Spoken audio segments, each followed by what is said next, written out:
As you might have guessed from the music, in this segment we're going to talk about marijuana. And more importantly, the marijuana conspiracy.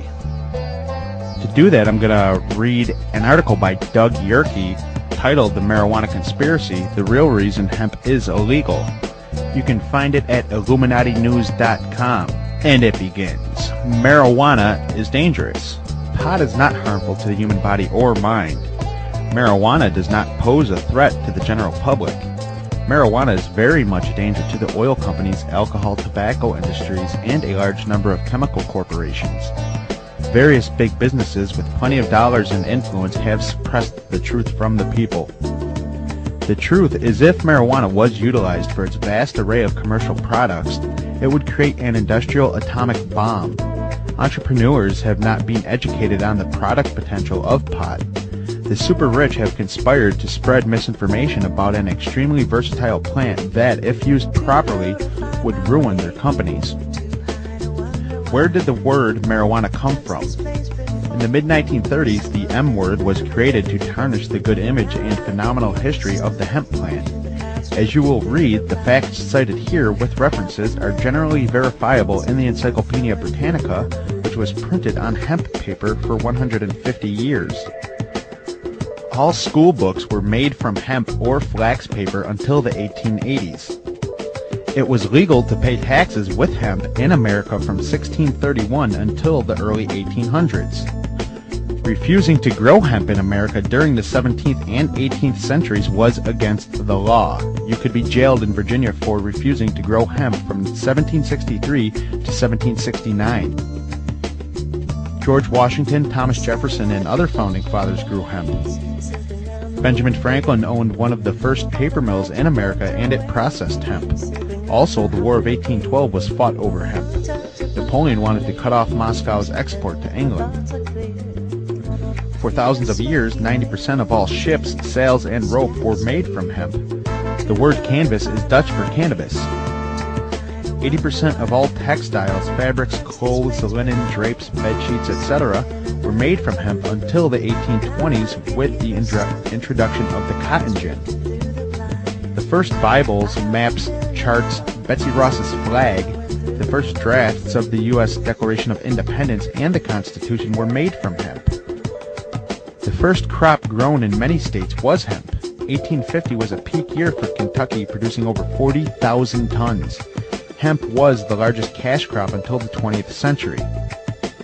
Oldest known records of hemp farming go back to 5,000 years in China, although hemp industrialization probably goes back to ancient Egypt. Rembrandt's, Gainsborough's, Van Gogh's, as well as most early canvas paintings were principally painted on hemp linen.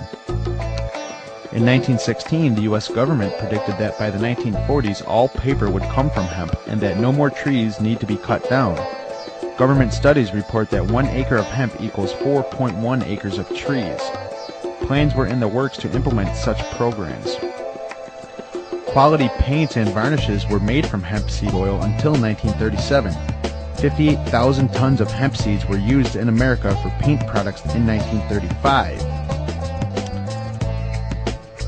Henry Ford's first Model T was built to run on hemp gasoline, and the car itself was constructed from hemp. On his large estate, Ford was photographed among his hemp fields. The car, grown from the soil, had hemp plastic panels whose impact strength was 10 times stronger than steel. In 1938, on the cover of Popular Mechanics, the title read, "Hemp Called $1 Billion Crop." It was the first time a cash crop had a business potential to exceed $1 billion.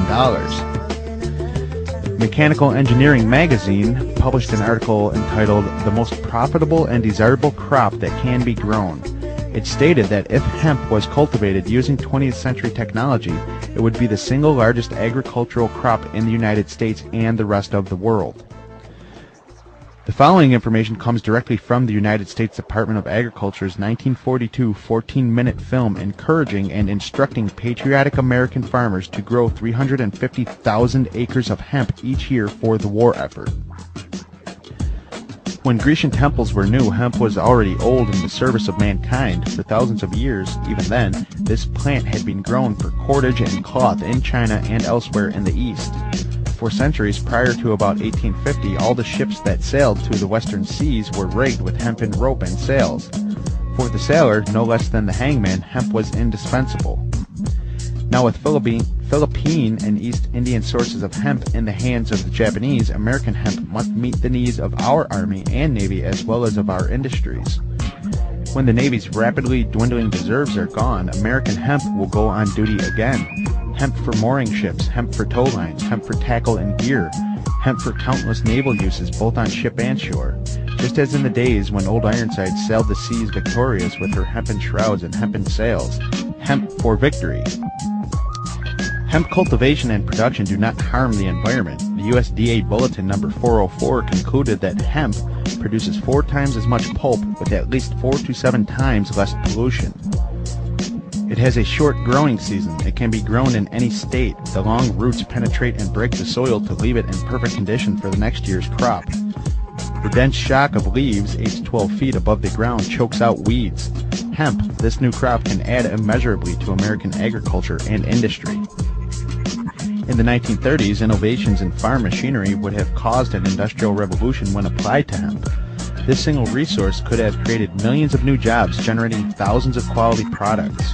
Hemp, if not made illegal, would have brought America out of the Great Depression.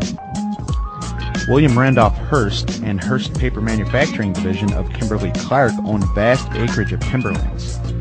The Hearst Company supplied most paper products. Patty Hearst's grandfather, a destroyer of nature for his own personal profit, stood to lose billions because of hemp. In 1937, DuPont patented the processes to make plastics from oil and coal. DuPont's annual report urged stockholders to invest in its new petrochemical division. Synthetics such as plastics, cellophane, celluloid, methanol, nylon, rayon, Dacron, etc. can now be made from oil. Natural hemp industrialization would have ruined over 80% of DuPont's business. Andrew Mellon became Hoover's Secretary of the Treasury and DuPont's primary investor. He appointed his future nephew-in-law, Harry J. Anslinger, to head the Federal Bureau of Narcotics and Dangerous Drugs. Secret meetings were held by these financial tycoons. Hemp was declared dangerous and a threat to their billion-dollar enterprises. For their dynasties to remain intact, hemp had to go. These men took an obscure Mexican slang word, marijuana, and pushed it into the consciousness of America.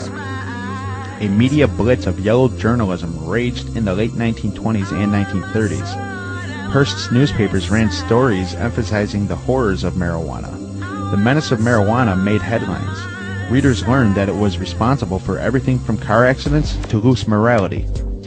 Films like Reefer Madness, Marijuana, Assassin of Youth, and Marijuana, the Devil's Weed, were propaganda designed by these industrialists to create an enemy. Their purpose was to gain public support so that anti-marijuana laws could be passed. Examining the following quotes from The Burning Question, also known as Reefer Madness. It states that marijuana is a violent narcotic, causes acts of shocking violence, causes incurable insanity, has soul-destroying effects, and a man under the influence of the drug killed his entire family with an axe. More vicious, more deadly even than those soul-destroying drugs, heroin and cocaine, is the menace of marijuana. Reefer Madness did not end with the usual "the end." The film concluded with these words plastered on the screen: "Tell your children."